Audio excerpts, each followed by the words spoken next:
ಎಲ್ಲರಿಗೂ ನಮಸ್ಕಾರ. ನವೋನ್ನತಿ ಎಜುಕೇಷನ್ ಚಾನಲ್ಗೆ ಎಲ್ಲರಿಗೂ ಸ್ವಾಗತ. ಇವತ್ತಿನ ಈ ಸೆಷನ್ನಲ್ಲಿ ಸಾಮಾನ್ಯ ಜ್ಞಾನ ಮತ್ತು ಪ್ರಚಲಿತ ವಿದ್ಯಮಾನಗಳಿಗೆ ಸಂಬಂಧಿಸಿದಂತಹ ಪ್ರಮುಖ ಪ್ರಶ್ನೋತ್ತರಗಳನ್ನು ಡಿಸ್ಕಷನ್ ಮಾಡೋಣ. ಬದಲಾಗುತ್ತಿರುವ ಈ ಕಾಲಘಟ್ಟದಲ್ಲಿ ಪ್ರಚಲಿತ ವಿದ್ಯಮಾನಗಳ ಅರಿವು ಅತ್ಯಗತ್ಯ. ಇಲ್ಲಿ ನಮಗೆ PSTR, GPSTR, HSTR ಮತ್ತು ಇನ್ನೂ ಹಲವಾರು ಪರೀಕ್ಷೆಗಳನ್ನು ಎದುರಿಸೋದಕ್ಕೆ ಈ ಪ್ರಚಲಿತ ವಿದ್ಯಮಾನಗಳ ಅರಿವು ನಮಗೆ ಬೇಕೇ ಬೇಕು. ಯಾಕೆ ಅಂದರೆ ಪ್ರಚಲಿತ ವಿದ್ಯಮಾನಗಳಿಗೆ ಸಂಬಂಧಪಟ್ಟಂತೆ ಪ್ರಸಿದ್ಧ ವ್ಯಕ್ತಿಗಳ ಬಗ್ಗೆ, ಗಣತಿಗಳ ಬಗ್ಗೆ, ಪ್ರಮುಖ ಅಂತಾರಾಷ್ಟ್ರೀಯ ಸಮಿಟ್ಸ್ಗಳ ಬಗ್ಗೆ ಮತ್ತು ಕ್ರೀಡೆಗಳ ಬಗ್ಗೆ ಗಮನ ಹರಿಸಬೇಕಾಗುತ್ತೆ. ಹಾಗಾಗಿ ನಾನಿಲ್ಲಿ 10 ಪ್ರಮುಖ ವಿಷಯಗಳನ್ನು ಆಯ್ಕೆ ಮಾಡಿಕೊಂಡು ಆ ವಿಷಯಗಳ ಬಗ್ಗೆ ಒಂದಷ್ಟು ಮಾಹಿತಿ ನೀಡೋದಕ್ಕೆ ಪ್ರಯತ್ನ ಮಾಡಿದ್ದೀನಿ. ಈ ಮಾಹಿತಿ ನಿಮ್ಮ ಮುಂದಿನ ಪರೀಕ್ಷೆಗಳಿಗೆ ಖಂಡಿತ ಉಪಯೋಗವಾಗುತ್ತೆ. ಬನ್ನಿ ಇವತ್ತಿನ ಮೊದಲನೇ ಪ್ರಶ್ನೆಯನ್ನು ನೋಡೋಣ. ಅದಕ್ಕೂ ಮುಂಚೆ ಇನ್ನೂ ಯಾರೆಲ್ಲ ನನ್ನ ಚಾನಲ್ನ ಸಬ್ಸ್ಕ್ರೈಬ್ ಮಾಡಿಲ್ವೋ ದಯವಿಟ್ಟು ಈಗಲೇ ಸಬ್ಸ್ಕ್ರೈಬ್ ಮಾಡ್ಕೊಳ್ಳಿ, ಲೈಕ್ ಮಾಡಿ, ಶೇರ್ ಮಾಡಿ ಅಂತ ಹೇಳ್ತಾ ಹೆಚ್ಚು ಜನರಿಗೆ ಶೇರ್ ಮಾಡೋದ್ರ ಮೂಲಕ ನನ್ನ ಚಾನಲ್ಗೆ ಸಹಕಾರ ನೀಡಿ ಅಂತ ಕೇಳ್ಕೊತೀನಿ. ಮೊದಲನೇ ಪ್ರಶ್ನೆ ನಮ್ಮ ಹೆಮ್ಮೆಯ ಕರ್ನಾಟಕ ರಾಜ್ಯಕ್ಕೆ ಸಂಬಂಧಪಟ್ಟಂತಹದ್ದು. ನೋಡೋಣ ಬನ್ನಿ. ಎನ್ ಗೋವಿಂದರಾವ್ ನೇತೃತ್ವದ ಸಮಿತಿ ಯಾವುದಕ್ಕೆ ಸಂಬಂಧಿಸಿದೆ? ಆಪ್ಷನ್ಸ್ ಹೀಗಿವೆ: ಕಾರ್ಮಿಕ ಕಾನೂನುಗಳ ತಿದ್ದುಪಡಿ ಸಮಿತಿ, ಕರ್ನಾಟಕ ಪ್ರಾದೇಶಿಕ ಅಸಮತೋಲನ ಪರಿಹಾರ ಸಮಿತಿ, ರಾಜ್ಯದ ಹಣಕಾಸು ವಲಯದ ಸುಧಾರಣಾ ಸಮಿತಿ, ಬ್ಯಾಂಕಿಂಗ್ ವಲಯದ ಸುಧಾರಣಾ ಸಮಿತಿ. ಉತ್ತರ: ಕರ್ನಾಟಕ ಪ್ರಾದೇಶಿಕ ಅಸಮತೋಲನ ಪರಿಹಾರ ಸಮಿತಿ. ಇದಕ್ಕೆ ಸಂಬಂಧಪಟ್ಟಂತಹ ವಿವರಣೆಯನ್ನು ನೋಡೋಣ. ಕರ್ನಾಟಕ ಪ್ರಾದೇಶಿಕ ಅಸಮತೋಲನ ಪರಿಹಾರ ಸಮಿತಿ ಖ್ಯಾತ ಅರ್ಥಶಾಸ್ತ್ರಜ್ಞ ಎಂ ಗೋವಿಂದರಾವ್ ಅವರ ನೇತೃತ್ವದ ಕರ್ನಾಟಕ ಪ್ರಾದೇಶಿಕ ಅಸಮತೋಲನ ಪರಿಹಾರ ಸಮಿತಿ 2026 ಜನವರಿ 30ರಂದು ವರದಿಯನ್ನು ಮುಖ್ಯಮಂತ್ರಿ ಸಿದ್ದರಾಮಯ್ಯನವರಿಗೆ ಸಲ್ಲಿಸಿತು. ಪ್ರಾದೇಶಿಕ ಅಸಮತೋಲನ ನಿವಾರಣೆ ಮತ್ತು ಹಿಂದುಳಿದ ವರ್ಗಗಳ ತಾಲೂಕುಗಳ ಅಧ್ಯಯನ ಮಾಡಲು 2024ರ ಮಾರ್ಚ್ 16ರಲ್ಲಿ ಈ ಸಮಿತಿಯನ್ನು ರಚನೆ ಮಾಡಲಾಗಿತ್ತು. ರಾಜ್ಯದ ಹಿಂದುಳಿದ ತಾಲೂಕುಗಳಲ್ಲಿ 60% ತಾಲೂಕುಗಳು ಉತ್ತರ ಕರ್ನಾಟಕದಲ್ಲಿವೆ ಎಂದು ಈ ವರದಿಯಲ್ಲಿ ಎತ್ತಿ ತೋರಿಸಿದೆ. ಸಂಖ್ಯೆ ಮತ್ತು ಹಿಂದುಳುವಿಕೆ ತೀವ್ರತೆ ಎರಡರಲ್ಲೂ ಉತ್ತರ ಕರ್ನಾಟಕವು ಅತಿ ಹೆಚ್ಚು ಹಿಂದುಳಿದ ತಾಲೂಕುಗಳನ್ನು ಹೊಂದಿದೆ ಎಂದು ಈ ವರದಿ ತಿಳಿಸಿದೆ. ಇಲ್ಲಿ ಪಕ್ಕದಲ್ಲಿ ಕಾಣಿಸ್ತಿರುವಂತಹ ಒಂದು ಕೋಷ್ಟಕವನ್ನು ಗಮನಿಸಿ. ಗೋವಿಂದರಾವ್ ಸಮಿತಿಯ ತಾಲೂಕುಗಳ ವರ್ಗೀಕರಣ ಅಂತ ಕೊಟ್ಟಿದೆ. ಇದರಲ್ಲಿ ರಾಜ್ಯದ ಒಟ್ಟು 239 ತಾಲೂಕುಗಳಲ್ಲಿ 96 ತಾಲೂಕುಗಳನ್ನು ಅತ್ಯಂತ ಹಿಂದುಳಿದ, 36 ಹೆಚ್ಚು ಹಿಂದುಳಿದ ತಾಲೂಕುಗಳು, 43 ಹಿಂದುಳಿದ ತಾಲೂಕುಗಳು ಮತ್ತು 64 ತಾಲೂಕುಗಳನ್ನು ಅಭಿವೃದ್ಧಿ ಹೊಂದಿದ ತಾಲೂಕುಗಳೆಂದು ವರ್ಗೀಕರಿಸಿದೆ.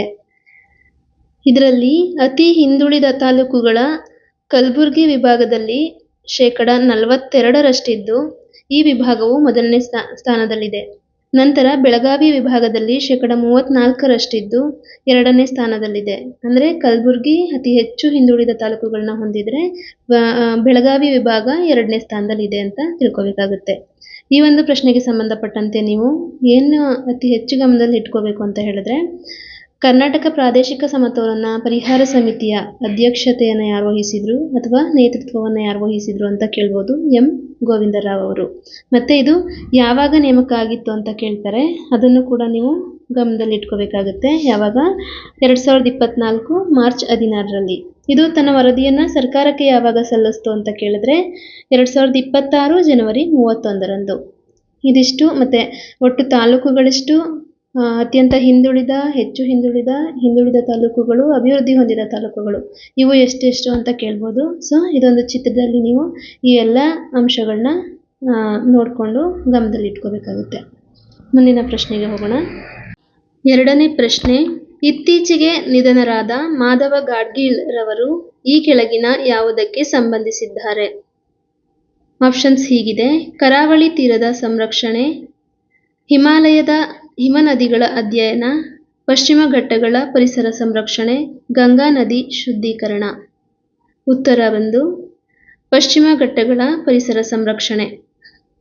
ವಿವರಣೆಯನ್ನು ನೋಡೋಣ. ಮಾಧವ್ ಗಾಡ್ಗೀಳ್ ಪಶ್ಚಿಮ ಘಟ್ಟಗಳ ಸಂರಕ್ಷಣೆ, ಪರಿಸರ ವಿಷಯಗಳಲ್ಲಿ ಅಪಾರ ಅನುಭವ ಹೊಂದಿದ್ದ ಖ್ಯಾತ ಪರಿಸರವಾದಿ ಮಾಧವ್ ಗಾಡ್ಗೀಳ್ ರವರು 2026 ಜನವರಿ 7ರಂದು ಪುಣೆಯಲ್ಲಿ ನಿಧನರಾದರು. 1942 ಮೇ 24ರಂದು ಪುಣೆಯಲ್ಲಿ ಜನಿಸಿದ ಇವರಿಗೆ 83 ವರ್ಷ ವಯಸ್ಸಾಗಿತ್ತು. 2010ರಲ್ಲಿ ಪಶ್ಚಿಮ ಘಟ್ಟಗಳ ಸಂರಕ್ಷಣೆಗೆಂದು ಕೇಂದ್ರ ಅರಣ್ಯ ಮತ್ತು ಪರಿಸರ ಮತ್ತು ಹವಾಮಾನ ಬದಲಾವಣೆ ಸಚಿವಾಲಯವು ರಚಿಸಿದ ಗಾಡ್ಗೀಳ್ ಸಮಿತಿಯ ಅಧ್ಯಕ್ಷತೆಯಲ್ಲಿ ಪಶ್ಚಿಮ ಘಟ್ಟ ಸಂರಕ್ಷಣೆಗಾಗಿ ಗಾಡ್ಗೀಳ್ ಆಯೋಗವನ್ನು ರಚಿಸಲಾಗಿತ್ತು. ಪಶ್ಚಿಮ ಘಟ್ಟಗಳ ಸಂರಕ್ಷಣೆಯ ಸಮಿತಿಯು ಈ ಭಾಗದ ಅಂದರೆ ಪಶ್ಚಿಮ ಘಟ್ಟ ಪ್ರದೇಶದ 64% ಪ್ರದೇಶವನ್ನು ಪರಿಸರ ಸೂಕ್ಷ್ಮ ವಲಯವೆಂದು ಘೋಷಿಸಲು ಶಿಫಾರಸು ಮಾಡಿದ್ದರು. ಇವರಿಗೆ ಅಂದರೆ ಮಾಧವ್ ಗಾಡ್ಗೀಳ್ ರವರಿಗೆ 2024ನೇ ಸಾಲಿನ ಚಾಂಪಿಯನ್ ಆಫ್ ದ ಅರ್ತ್ ಪ್ರಶಸ್ತಿ ಲಭಿಸಿದೆ. 1981ರಲ್ಲಿ ಕೇಂದ್ರ ಸರ್ಕಾರವು ಪದ್ಮಶ್ರೀ ಪ್ರಶಸ್ತಿಯನ್ನು, 2006ರಲ್ಲಿ ಪದ್ಮಭೂಷಣ ಪ್ರಶಸ್ತಿಯನ್ನು ನೀಡಿ ಗೌರವಿಸಿದೆ. ಕರ್ನಾಟಕ ಸರ್ಕಾರವು ಪ್ರತಿಷ್ಠಿತ ರಾಜ್ಯೋತ್ಸವ ಪ್ರಶಸ್ತಿಯನ್ನು ನೀಡಿ ಗೌರವಿಸಿದೆ. ಇಲ್ಲಿ ಈ ಒಂದು ಪ್ರಶ್ನೆಯಲ್ಲಿ ನೀವು ತಿಳ್ಕೋಬೇಕಾಗಿರುವಂತಹ ವಿಚಾರಗಳೇನಂತ ಹೇಳಿದ್ರೆ, ಇತ್ತೀಚೆಗೆ ಮಾಧವ್ ಗಾಡ್ಗೀಳ್ ಅವರು ನಿಧನರಾಗಿದ್ದಾರೆ. ಇವ್ರ ಬಗ್ಗೆ ಪ್ರಶ್ನೆಗಳು ಬರಬಹುದು. ಓಕೆನಾ? ಹಾಗಾಗಿ ಇವರು ಯಾವ ಒಂದು ಸಮಿತಿಗೆ ನೇಮಕ ಆಗಿದ್ರು ಅನ್ನೋದನ್ನ ತಿಳ್ಕೋಬೇಕು. ಮತ್ತು ಅವ್ರಿಗೆ ಬಂದಿರುವಂತಹ ಪ್ರಶಸ್ತಿಗಳ ಬಗ್ಗೆ ತಿಳ್ಕೋಬೇಕು. ಮತ್ತು ಅವರು ಎಷ್ಟು ಅರಣ್ಯ ಪ್ರದೇಶವನ್ನು ಪರಿಸರ ಸೂಕ್ಷ್ಮ ವಲಯ ಅಂತ ಘೋಷಣೆ ಮಾಡಿದರು ಅಂದರೆ ಅವರ ಒಂದು ಸಮಿತಿನಲ್ಲಿ ಎಷ್ಟನ್ನು ಶಿಫಾರಸು ಮಾಡಿದರು ಅಂತ ನೆನಪಿಟ್ಕೋಬೇಕಾಗುತ್ತೆ. ಇದಿಷ್ಟು ಈ ಪ್ರಶ್ನೆಗೆ ಸಂಬಂಧಪಟ್ಟಂತಹ ವಿವರಣೆಯಾಗಿತ್ತು. ಮುಂದಿನ ಪ್ರಶ್ನೆಯನ್ನು ನೋಡೋಣ. ಮುಂದಿನ ಪ್ರಶ್ನೆ, 2026ರ ಆಸ್ಟ್ರೇಲಿಯನ್ ಗ್ರ್ಯಾಂಡ್ ಸ್ಲಾಮ್ ಟೂರ್ನಮೆಂಟ್ನ ಪುರುಷ ಸಿಂಗಲ್ಸ್ ಚಾಂಪಿಯನ್ ಯಾರು? ಆಪ್ಷನ್ಸ್ ಹೀಗಿವೆ: Rafael Nadal, Roger Federer, Carlos Alcaraz, Novak Djokovic. ಉತ್ತರ ಕಾರ್ಲೋಸ್ ಅಲ್ಕರಾಜ್. ಇವರು 2026ರ ಆಸ್ಟ್ರೇಲಿಯನ್ ಗ್ರ್ಯಾಂಡ್ ಸ್ಲಾಮ್ ಟೂರ್ನಮೆಂಟ್ನ ಪುರುಷ ಸಿಂಗಲ್ಸ್ನಲ್ಲಿ ಚಾಂಪಿಯನ್ ಆಗಿದ್ದಾರೆ. ಅಂದರೆ ವಿಜಯವನ್ನು ಸಾಧಿಸಿ ಆಸ್ಟ್ರೇಲಿಯನ್ ಓಪನ್ ಗ್ರ್ಯಾಂಡ್ ಸ್ಲಾಮ್ನ ಪ್ರಶಸ್ತಿಯನ್ನು ಮುಡಿಗೇರಿಸಿಕೊಂಡಿದ್ದಾರೆ ಅಂತ ಅರ್ಥ. ಇದಕ್ಕೆ ಸಂಬಂಧಪಟ್ಟಂತೆ ವಿವರಣೆಯನ್ನು ನೋಡೋಣ. 2026ರ ಆಸ್ಟ್ರೇಲಿಯನ್ ಓಪನ್ ಪುರುಷ ಸಿಂಗಲ್ಸ್ ಚಾಂಪಿಯನ್ ಸ್ಪೇನ್ನ ಕಾರ್ಲೋಸ್ ಅಲ್ಕರಾಜ್. ಇವರು ಫೈನಲ್ನಲ್ಲಿ ನೊವಾಕ್ ಜೊಕೋವಿಕ್ ಅವರನ್ನು ಸೋಲಿಸಿ ತಮ್ಮ ಮೊದಲ ಆಸ್ಟ್ರೇಲಿಯನ್ ಓಪನ್ ಪ್ರಶಸ್ತಿಯನ್ನು ಪಡೆದುಕೊಂಡರು. ಆಸ್ಟ್ರೇಲಿಯಾ ಓಪನ್ಸ್ ಗೆಲ್ಲುವುದರೊಂದಿಗೆ ಓಪನ್ಸ್ ಯುಗದಲ್ಲಿ ಗ್ರ್ಯಾಂಡ್ ಸ್ಲಾಮ್ ಸಾಧನೆ ಮಾಡಿದ ಅತಿ ಕಿರಿಯ ವಯಸ್ಸಿನ ಆಟಗಾರನೆಂಬ ಹೆಗ್ಗಳಿಕೆಗೆ ಅಲ್ಕರಾಜ್ ರವರು ಪಾತ್ರರಾಗಿದ್ದಾರೆ. ಕರಿಯರ್ ಗ್ರ್ಯಾಂಡ್ ಸ್ಲಾಮ್ನ ಎಂದರೆ ಗ್ರ್ಯಾಂಡ್ ಸ್ಲಾಮ್ ಟೂರ್ನಿಗಳು 4 ಇವೆ. ಅಂದರೆ Australian open, French, Wimbledon, US ಓಪನ್ಗಳು. ಈ 4 ಟೂರ್ನಿಯಲ್ಲೂ ಕನಿಷ್ಠ ಒಮ್ಮೆ ಚಾಂಪಿಯನ್ ಆದರೆ ಅದಕ್ಕೆ ಕರಿಯರ್ ಗ್ರ್ಯಾಂಡ್ ಸ್ಲಾಮ್ ಎನ್ನುತ್ತಾರೆ. ಓಕೆನಾ? ಇಲ್ಲಿ 4 ಗ್ರ್ಯಾಂಡ್ ಸ್ಲಾಮ್ಗಳಿವೆ. ಅದು ಅಂತಂದರೆ ಆಸ್ಟ್ರೇಲಿಯನ್, ಫ್ರೆಂಚ್, ವಿಂಬಲ್ಡನ್ ಮತ್ತು US. ಈ 4ರಲ್ಲಿ ಯಾವುದಾದ್ರೂ ಒಂದರಲ್ಲಿ ಗೆದ್ದರೂ ಕೂಡ ಅದನ್ನು ನಾವು ಏನಂತ ಕರಿಬಹುದು? ಕರಿಯರ್ ಗ್ರ್ಯಾಂಡ್ ಸ್ಲಾಮ್ ಅಂತ ಕರೀತಾರೆ. ಈ ಕರಿಯರ್ ಗ್ರ್ಯಾಂಡ್ ಸ್ಲಾಮ್ನಲ್ಲಿ ಪ್ರಶಸ್ತಿ ಪಡೆದಂತಹ ಅತಿ ಕಿರಿಯ ವಯಸ್ಸಿನ ಒಬ್ಬ ಆಟಗಾರ ಅಂತ ಹೇಳಿದ್ರೆ ಅಲ್ಕರಾಜ್ ಆಗಿರ್ತಾರೆ. ಓಕೆನಾ? ನೆಕ್ಸ್ಟು ಆಸ್ಟ್ರೇಲಿಯನ್ ಓಪನ್ ಮಹಿಳಾ ಸಿಂಗಲ್ಸ್ ಚಾಂಪಿಯನ್ ಯಾರು ಅಂತ ಕೇಳಿದ್ರೆ ಎಲಿನಾ ರಿಬಾಕಿನಾ. ಇವರು ಕಜಕಿಸ್ತಾನದವರು. ಓಕೆನಾ? ಇದಿಷ್ಟು ಈ ಪ್ರಶ್ನೆಯ ವಿವರಣೆಯಾಗಿತ್ತು. 4ನೇ ಪ್ರಶ್ನೆ, ಭಾರತ ಮತ್ತು ಬಾಂಗ್ಲಾ ನಡುವಿನ ಗಂಗಾ ನದಿ ನೀರಿನ ಹಂಚಿಕೆ ಒಪ್ಪಂದ ನಡೆದ ವರ್ಷ. ಆಪ್ಷನ್ಸ್ ಹೀಗಿವೆ: 1996 ಸೆಪ್ಟೆಂಬರ್ 12, 1996 ಅಕ್ಟೋಬರ್ 12, 1996 ನವೆಂಬರ್ 12, 1996 ಡಿಸೆಂಬರ್ 12. ಉತ್ತರ 1996 ಡಿಸೆಂಬರ್ 12. ಈ ಪ್ರಶ್ನೆಗೆ ಸಂಬಂಧಪಟ್ಟಂತಹ ವಿವರಣೆಯನ್ನು ನೋಡೋಣ. ಭಾರತ ಮತ್ತು ಬಾಂಗ್ಲಾ ನಡುವಿನ ಗಂಗಾ ನದಿ ನೀರಿನ ಹಂಚಿಕೆ ಒಪ್ಪಂದ. 30 ವರ್ಷಗಳ ಗಂಗಾ ನದಿ ನೀರಿನ ಹಂಚಿಕೆ ಒಪ್ಪಂದ ಅಂತ್ಯವಾಗಿದೆ. ಅಂತ ಅಂದರೆ 1996ರಲ್ಲಿ ಮಾಡಿಕೊಂಡಿದ್ದಂತಹ 30 ವರ್ಷಗಳ ಒಂದು ಒಪ್ಪಂದ ಇಂದಿಗೆ ಮುಗಿದಿದೆ. ಹಾಗಾಗಿ ಈ ಒಂದು ವಿಷಯ ಸುದ್ದಿಯಲ್ಲಿದೆ. ಅದರ ಬಗ್ಗೆ ನೋಡ್ತಾ ಹೋಗೋಣ.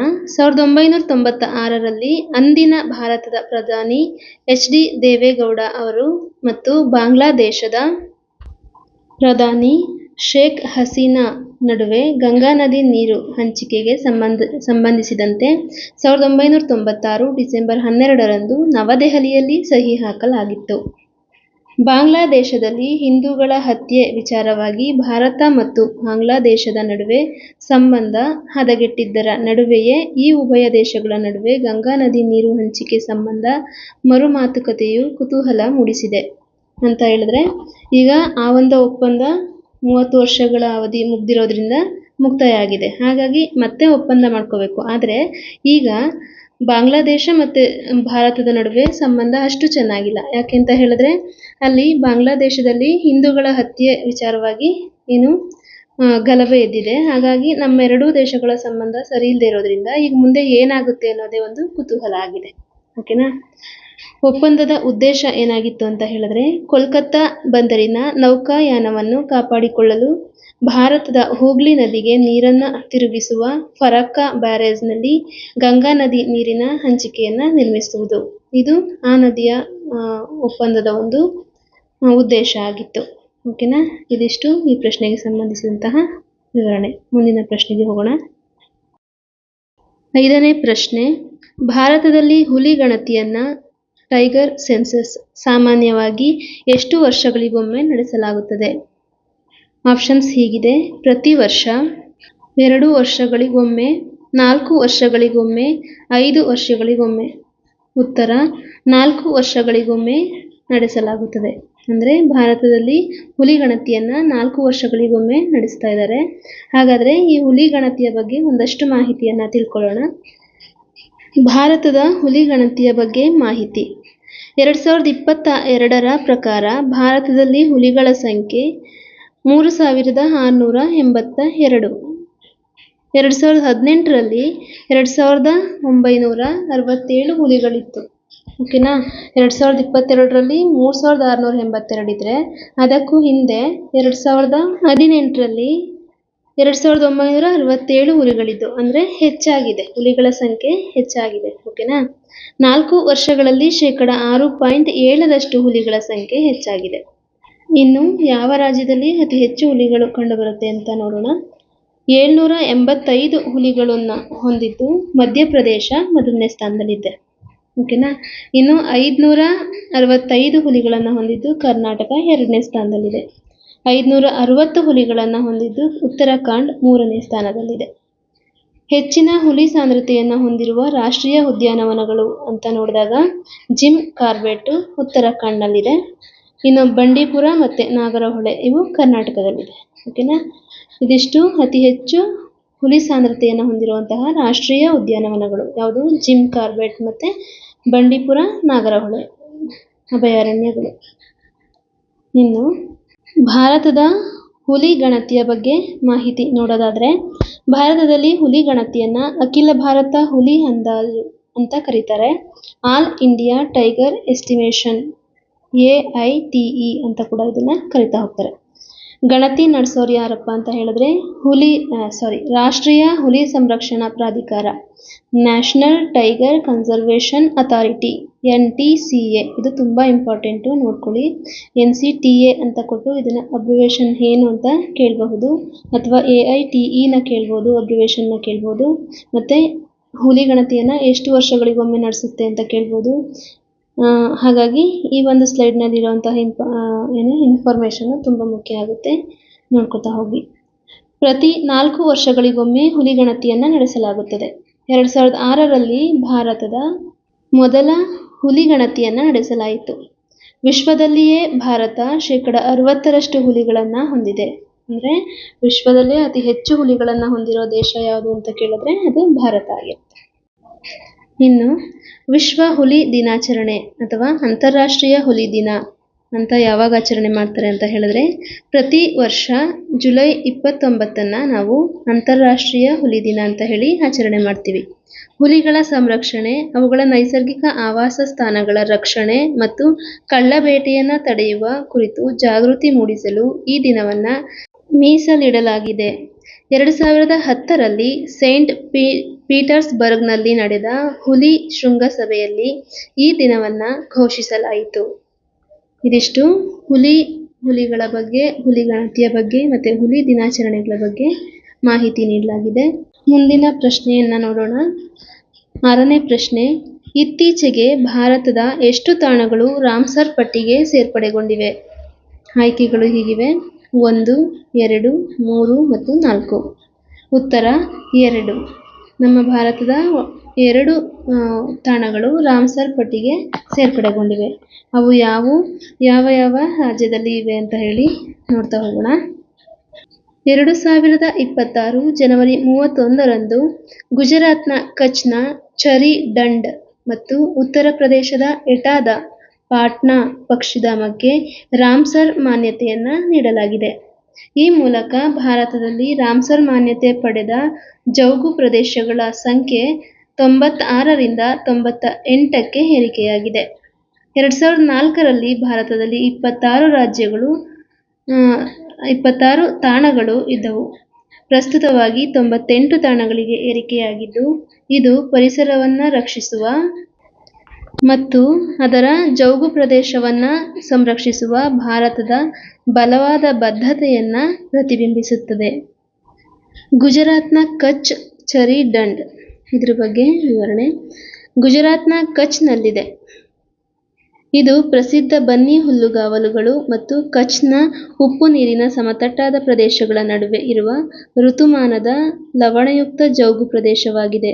ಇದು ಚಳಿಗಾಲದ ಪ್ರಮುಖ ತಾಣವಾಗಿದೆ ಮತ್ತು ಇದು ಗುಜರಾತ್ನ ಏಕೈಕ ಸಂರಕ್ಷಣಾ ಮೀಸಲು ಪ್ರದೇಶವಾಗಿದೆ. ಉತ್ತರ ಪ್ರದೇಶದ ಎಟಾದಲ್ಲಿನ ಪಾಟ್ನಾ ಪಕ್ಷಿಧಾಮ. ಉತ್ತರ ಪ್ರದೇಶದ ಎಟಾ ಜಿಲ್ಲೆಯ ಜಲೇಸರ್ ಉಪವಿಭಾಗದಲ್ಲಿದೆ.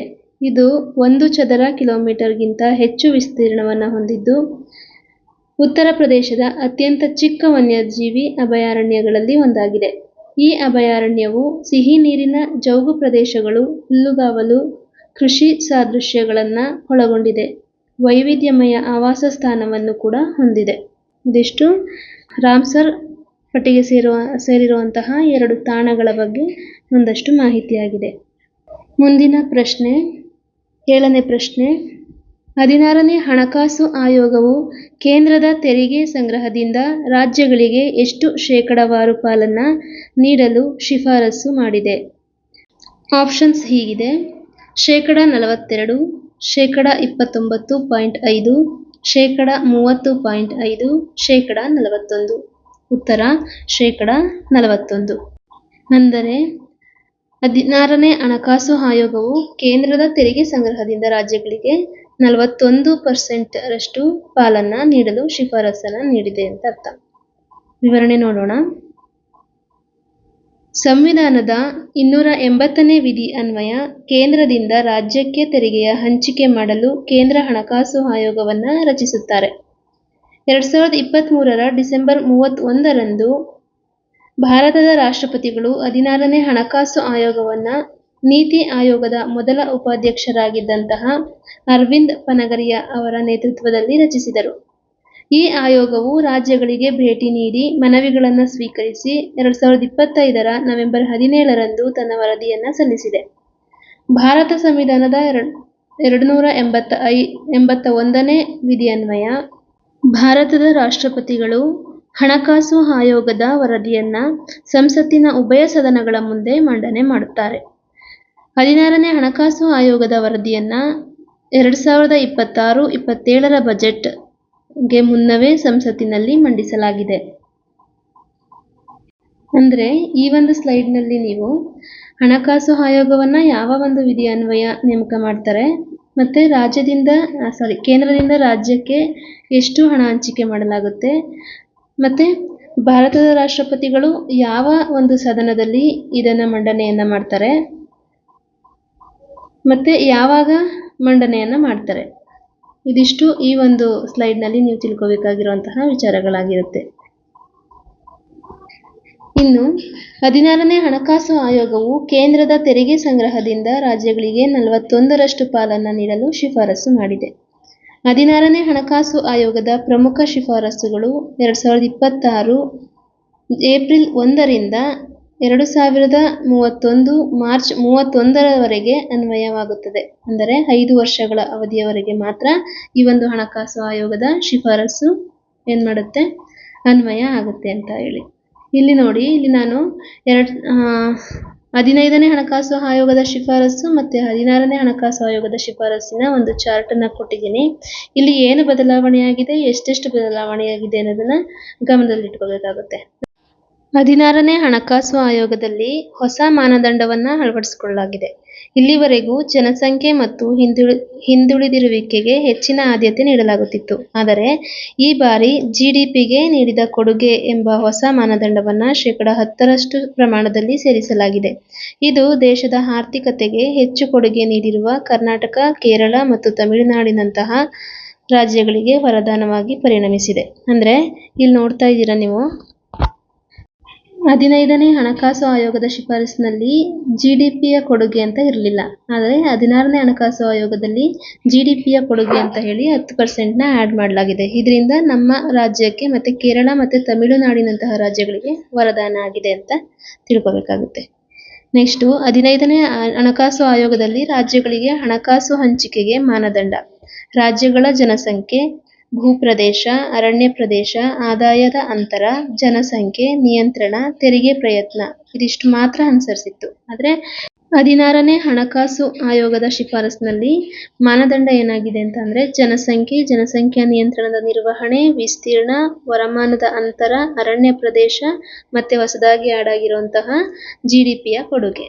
ಇದಿಷ್ಟು ಈ ಒಂದು 16ನೇ ಹಣಕಾಸು ಆಯೋಗದ ಶಿಫಾರಸಿನ ಒಂದು ಮಾನದಂಡ ಆಗಿರುತ್ತೆ. ಇಲ್ಲಿ ಏನೇನು ಬದಲಾವಣೆ ಆಗಿದೆ ಅನ್ನೋದನ್ನು ನೀವು ಗಮನ ಇಟ್ಟು ನೋಡ್ಕೋಬೇಕಾಗಿರುತ್ತೆ. ಮುಂದಿನ ಪ್ರಶ್ನೆ, ಬ್ರಿಕ್ಸ್ 2026ರ ಶೃಂಗಸಭೆಯ ಅಧ್ಯಕ್ಷತೆಯನ್ನು ಯಾವ ದೇಶ ವಹಿಸಿಕೊಂಡಿದೆ? ಆಪ್ಷನ್ಸ್ ಹೀಗಿದೆ: ಭಾರತ, ಚೀನಾ, ರಷ್ಯಾ ಮತ್ತು ಬ್ರೆಜಿಲ್. ಉತ್ತರ ಭಾರತ. ಬ್ರಿಕ್ಸ್ಗೆ ಸಂಬಂಧಪಟ್ಟಂತೆ ಹೊಸ ಹೊಸ ವಿಷಯಗಳು ಸೇರ್ಪಡೆಗೊಂಡಿವೆ. ಹಾಗಾಗಿ ನಿಮ್ಮ ಮುಂದಿನ ಪರೀಕ್ಷಾ ದೃಷ್ಟಿಯಿಂದ ಈ ಒಂದು ವಿಚಾರವನ್ನು ತಿಳ್ಕೊಳ್ಳೋದು ತುಂಬ ಮುಖ್ಯ ಆಗುತ್ತೆ.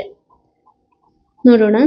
ಬ್ರಿಕ್ಸ್ 2026ರ ಶೃಂಗಸಭೆಯ ಅಧ್ಯಕ್ಷತೆಯನ್ನು ಭಾರತವು ವಹಿಸಲಿದ್ದು, ಈ ಶೃಂಗದ ವೆಬ್ಸೈಟ್ ಮತ್ತು ಲಾಂಛನವನ್ನು ವಿದೇಶಾಂಗ ಸಚಿವ ಎಸ್. ಜಯಶಂಕರ್ ಅವರು ಬಿಡುಗಡೆ ಮಾಡಿದರು.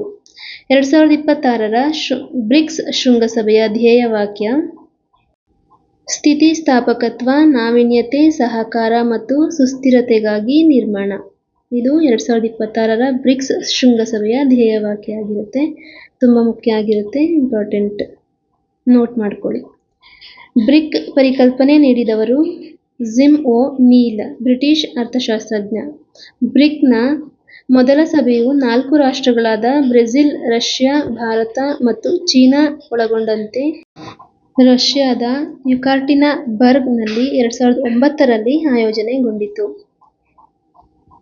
ಅಂದರೆ ಈ ಒಂದು ಸ್ಲೈಡ್ನಲ್ಲಿ ನೀವು ಈ ಒಂದು 2026ರ ಶೃಂಗಸಭೆ ಎಲ್ಲಿ ನಡೀತು ಮತ್ತು ಈ 2026ರ ಶೃಂಗಸಭೆಯ ಒಂದು ಧ್ಯೇಯವಾಕ್ಯ ಏನು ಅಂತ ತಿಳ್ಕೋಬೇಕು. ನೆಕ್ಸ್ಟು ಬ್ರಿಕ್ಸ್ನ ಸ್ಥಾಪನೆಗೆ ಬ್ರಿಕ್ಸ್ನ ಪರಿಕಲ್ಪನೆ ಕೊಟ್ಟವರು ಯಾರು ಮತ್ತು ಬ್ರಿಕ್ಸ್ನ ಮೊದಲ ಸಭೆ ಎಲ್ಲಿ ನಡೀತು, ಯಾವಾಗ ನಡೀತು ಅನ್ನೋದು ಕೂಡ ಇಂಪಾರ್ಟೆಂಟ್ ಆಗುತ್ತೆ.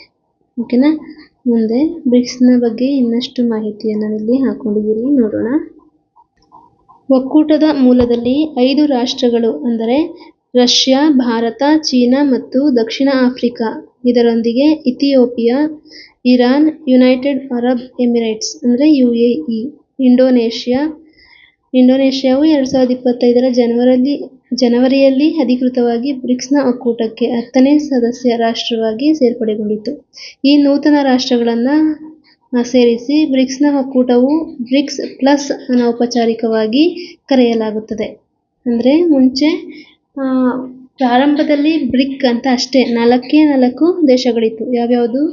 ಭಾರತ, ಚೀನಾ, ದಕ್ಷಿಣ ಆಫ್ರಿಕಾ ಮತ್ತು ರಷ್ಯಾ. ಇವು 4 ರಾಷ್ಟ್ರಗಳು ಮಾತ್ರ ಇದ್ವು. 2011ರಲ್ಲಿ ಯಾವುದು? ದಕ್ಷಿಣ ಆಫ್ರಿಕಾ ಸೇರ್ಪಡೆಗೊಳ್ಳುತ್ತೆ.